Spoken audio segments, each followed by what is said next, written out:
So this is Grit editor Hank Will and Paul Gardner at the Mother Earth News Fair.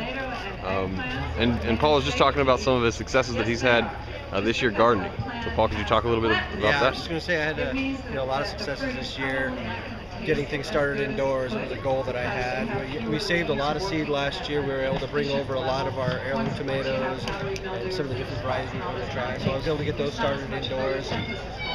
Our greenhouse was a success for the spring, but then I just so many. Well, we had some health problems at the house and some different things like that.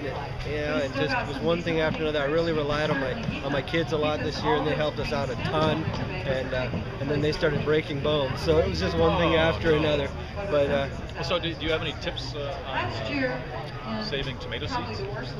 I just saved some the day before I left. As a matter of fact, I have them drying right now.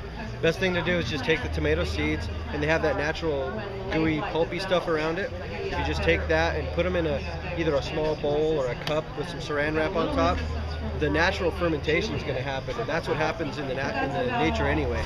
That those seeds will ferment, that pulp will just be dissolved by it. It'll digest away, and you'll see it'll get all bubbly and oogie looking. But then if you just take that out and you can give them a real quick rinse, just to get that off of them, and lay them out on paper towels, they'll dry right up.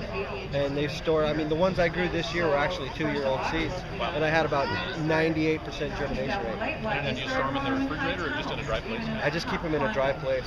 I put them in a small Tupperware. I got little envelopes. I stick them in and put them down in our root cellar.